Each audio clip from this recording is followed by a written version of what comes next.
اب ذرا آگے بڑھتے ہیں اور ٹیلنٹ کی بات کرتے ہیں. بڑا انوکھا ٹیلنٹ ہے جو ہم آپ کے سامنے اس وقت رکھنے جا رہے ہیں, کیونکہ کچھ لوگ ہوتے ہیں جیولری بنتی ہے, آپ کو لگتا ہوگا کہ اس میں کسی نہ قسم کا کوئی مٹیریل ایسا یوز ہوتا ہے, کاریگری یوز ہوتی ہے, لیکن ایسی چیزوں سے جیولری بنانا جو ضائع کر دی جاتی ہیں, جن کی کوئی اہمیت کوئی وقت نہیں سمجھی جاتی ہے.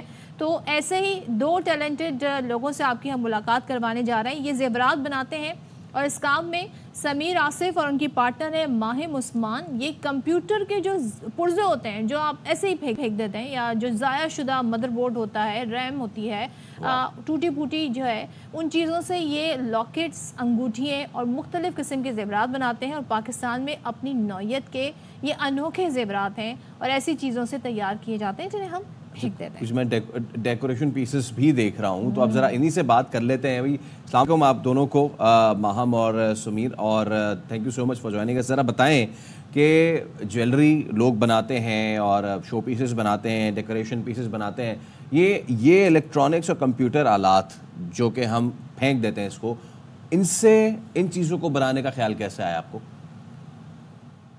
بسم اللہ الرحمن الرحیم. السلام علیکم. وعلیکم السلام. بیسکلی یہ بچپن سے ایک شوق تھا میرا کہ الیکٹرانکس کھولنا, ان کو دیکھنا, جسٹ کیوریوسٹی کہ ان کے اندر کیا ہے اور ہاؤ ڈو دے ورک. سو اس سے میں بچپن سے ہمیشہ شروع سے یہ کام کرتا تھا, چیزیں کھولتا تھا, انہیں ٹھیک کرنے کی کوشش کرتا تھا. جو چیزیں گھر میں خراب ہو جاتی تھیں ان کو دیکھتے تھے, ان کو صحیح کرنے کی کوشش کرتے تھے. تو اس وقت بڑا دکھ ہوتا تھا کہ یہ چیزیں خراب ہو گئی ہیں, ساری ویسٹ میں جا رہی ہیں. تو میں یہ کرتا تھا کہ میں بچپن میں ہی انہیں سنبھال کے رکھ لیتا تھا. اگر میرے سے صحیح نہیں ہو رہی تو ان کے جو ڈسکارٹیڈ پیسز ہوتے تھے جو کسی کام کے نہیں, انہیں میں ہمیشہ سنبھال لیتا تھا. تو پھر مجھے ہمیشہ سے تھا کہ میں ان سے کچھ بناؤں, ان سے کوئی نہ کوئی نئی انوویشن کروں. تو پھر یہ جیولری والا ریسنٹلی مجھے آئیڈیا آیا تھا کہ اس سے میں جیولری وغیرہ بناؤں اور ڈیکوریشنز بناؤں, لائک روبوٹس وغیرہ جو آپ دیکھ سکتے ہیں. یہ پھر میں نے رینڈملی ان چیزوں سے جوڑ کے اپنی امیجنیشن یوز کر کے بنانے شروع کیے ہیں. اور جیولری جو ہے وہ میں ڈفرینٹ ڈیزائنز وغیرہ سوچتے رہتے ہیں. پہلی چیز کیا بنائی تھی جس کے بعد آپ کو لگا کہ بھائی اس پہ تو مزید بھی بہت کچھ بن سکتا ہے؟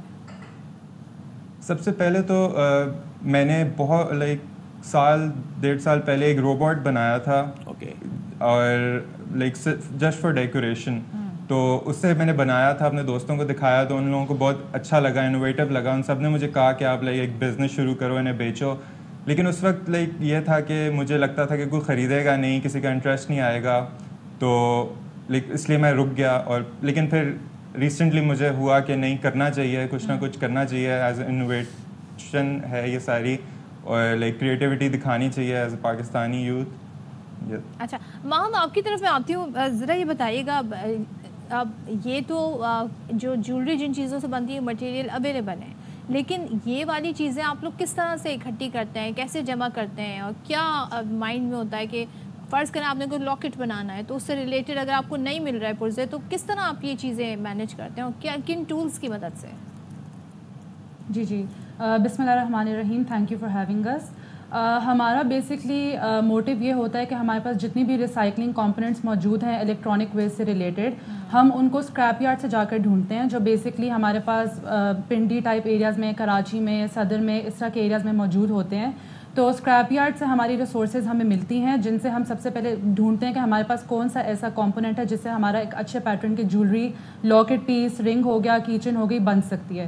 تو ہم وہ تھوڑی ریسرچ کے بعد, مارکیٹ ریسرچ کے بعد ان کمپوننٹس کو ڈھونڈتے ہیں, ان کی صفائی کرتے ہیں, اور اس کے بعد ایک آئیڈیا آتا ہے دماغ میں کہ ہم اس سے کیا کریٹ کر سکتے ہیں, دین وی گو فار دیٹ پارٹ. ٹھیک ہے, چلیں, تھینک یو سو مچ. اور تھینک یو سو مچ سمیر آصف ہمارے ساتھ تھے. آپ دونوں کو ہم کہتے ہیں زبردست کام کر رہے ہیں, اور کہتے ہیں نا, نہیں کوئی چیز نکمی زمانے میں, برا نہیں کوئی قدرت کے کارخانے, تو انہوں نے کر کے دکھا.